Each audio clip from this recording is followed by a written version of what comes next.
Hi friends, welcome to my channel. போன எபிசோடில் மாதவியும் காலவரும் உசிநாரன் கிட்ட விடை பெற்றுட்டு விஸ்வாமித்ர மகரிஷி ஆசிரமத்துக்கு போகிறாங்கன்னு பார்த்தோம். வாங்க இன்றைக்கி கதைக்குள்ளே போகலாம். 2 பேரும் ஆசிரமம் நோக்கி போயிட்டுருக்காங்க. பக்கத்தில் வர வர காலவருக்கு ஒரே மனக்குழப்பமும் அவநம்பிக்கையுமா இருக்குது. மாதவிக்கிட்டேயும் அதை சொல்கிறாங்க. மாதவி, எனக்கு ரொம்ப அவநம்பிக்கையாக இருக்குது, நம்ம ஒன்று சேருவோமா அப்படிங்கிறது எனக்கு சந்தேகமாக இருக்குது. குருதேவர் நம்மளை மன்னிப்பாரான்னு எனக்கு தெரியல அப்படின்னு காலவர் சொல்கிறாரு. அதுக்கு மாதவி நமக்கு எல்லாமே இனிமேல் நல்லது தான் நடக்கும், வாங்க போய் முதல்ல குருதேவரை பார்க்கலாம் அப்படின்னு மாதவி சொல்கிறாங்க. ஆசிரமமும் வந்துருச்சு. ஆசிரமத்துக்கு பக்கத்தில் அரசர்கள் அனுப்பின 600 குதிரைகளும் பௌர்ணமி நிலா மாதிரி ஜொலிச்சிட்டு ஒரு காது மட்டும் கருப்பாக இருக்குது, அது மேய்ஞ்சிட்ருக்கு. அதை பார்க்குறாங்க 2 பேரும். உள்ளே போய் மகரிஷியை வணங்கி ஆசீர்வாதம் பெற்றுறாங்க. மாதவியை பார்த்த விஸ்வாமித்திரர் நீ கொஞ்ச நேரம் வெளியேறுமா, நான் காலவன்கிட்ட தனியாக பேசணும்னு சொல்கிறாரு. மாதவியும் வெளியே இருக்காங்க. இப்போ விஸ்வாமித்திரர் காலவர்கிட்ட கேட்குறாரு, காலவா, மீதி 200 குதிரைக்கு நீ என்ன பண்ண போகிற அப்படின்னு கேட்குறாங்க. அதை கேட்ட உடனே காலவருக்கு எல்லாம் புரிஞ்சு போச்சு. இவர் ஏதோ ஏடா கூடமாக சொல்ல போகிறாரு அப்படின்னு தெரிஞ்சு போச்சு. உடனே அவர் கேட்குறாரு, வனத்தில் நீங்கள் தானே 600 குதிரைகளை முதல்ல நீ சம்பாரிச்சிட்டு வா, 200 குதிரை அப்புறம் பார்த்துக்கலான்னு சொன்னீங்க, அதனால தானே நானும் இதை பண்ணேன் அப்படின்னு கேட்குறாங்க. ஆமாம் சொன்னேன் தான், ஆனால் எனக்கு நான் கேட்ட 800 குதிரைகள் கண்டிப்பாக வேணும், அதில் எந்த ஒரு மாற்றமும் இல்லைன்னு சொல்கிறாரு.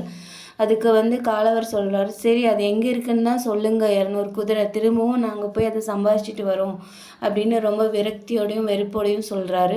இந்த பூமியிலே எங்கேயுமே இன்னும் 200 குதிரை உனக்கு கிடைக்காது, மொத்தம் இருக்கிறதே இந்த 600 குதிரைகள் தான் அப்படின்னு சொல்கிறாரு. அப்படியே 800 குதிரைகள் கேட்டீங்க அப்படின்னு சொல்லிட்டு காலவர் ரொம்ப கவலையாக கேட்குறாரு. அதுக்காக வேறு என்ன தான் பண்ணுறது, அதையாவது சொல்லுங்கள் அப்படின்னு காலவர் கேட்குறாரு. அதுக்கு விஸ்வாமித்திரர் நானும் அந்த அரசர்கள் மாதிரியே பண்ணேன், என்ன மாதவி 200 குதிரைகளுக்கு பதிலாக எனக்கும் மனைவியாக இருக்கணும், மாதவி மூலமாக எனக்கும் ஒரு குழந்தை வேணும் அப்படின்னு விஸ்வாமித்திரர் கேட்குறாரு. இதை கேட்ட உடனே காலவருக்கு அப்படியே தலையெல்லாம் சுற்றி போயிடுச்சு. என்னடா இவர் இப்படி ஒரு இதை சொல்லிட்டாரே அப்படின்னு சொல்லிட்டு, நானும் மாதவியும் விரும்புகிறோன்னு உங்களுக்கு நல்லாவே தெரியும்ல, நாங்கள் 2 பேரும் கணவன் மனைவியாக ஆக விரும்புகிறோம், எங்களை விட்டுருங்க, இதுக்கு மேலே எங்களை சித்திரவதை பண்ணாதீங்கன்னு காலவர் சொல்கிறாரு. அதெல்லாம் எனக்கு தெரியாது, அந்த 200 குதிரைக்கு பதிலாக மாதவி என்னோட மனைவி ஆகணும் அப்படின்னு விஸ்வாமித்திரர் சொல்கிறாரு. காலவரும் சரி என்னடா பண்ணுறதுன்னு சொல்லிட்டு மாதவி கிட்ட விஷயத்த சொல்கிறாரு. 200 குதிரைகளுக்கு பதிலாக நீ அவருக்கு மனைவி ஆகணும்னு சொல்கிறாரு, எனக்கு என்ன சொல்கிறதுனே எனக்கு தெரியல அப்படின்னு காலவர் சொல்கிறாரு. மாதவிக்கு இதை கேட்ட உடனே ரொம்ப விரக்தி ஆகுறாங்க. தான் சந்தித்த எல்லா ஆண்களுமே பொய்யர்கள் தான், எல்லாமே பொய் தான் இந்த உலகத்தில் அப்படின்னு ரொம்பவே மனசு நொந்து போகிறாங்க. தன்னோட தந்தையார், தான் மணந்த 3 அரசர்கள், தான் காதலிச்ச காலவன், இந்த விஸ்வாமித்திர முனிவர் எல்லாருமே ரொம்ப பொய்யர்கள் தான் அப்படின்னு நினச்சி மனசை வருந்துறாங்க.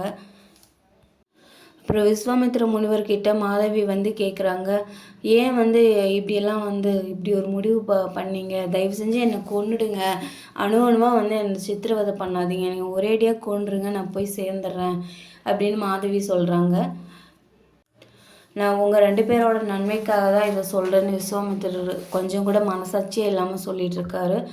மாதவி சொல்கிறாங்க, நான் உங்கள் மகள் வயது, என்னை மகளாக பாவிக்க மாட்டிங்களா, ஏன் என்னை மனைவியாக்கிக்கணும்னு நினைக்கிறீங்கன்னு கேட்குறாங்க. அதுக்கு நீ மகள் தான், இன்றைக்கி எனக்கு மகள், திருமணமாகி ஒரு குழந்தை பிறக்கிற வரைக்கும் நீ எனக்கு மனைவி, அதுக்கப்புறம் நீ கன்னி ஆகிடுவ, அப்போவும் நீ எனக்கு மகள் தான், அதுக்கப்புறம் நீ காலவனை திருமணம் பண்ணிக்கோ அப்படின்னு சொல்கிறாரு.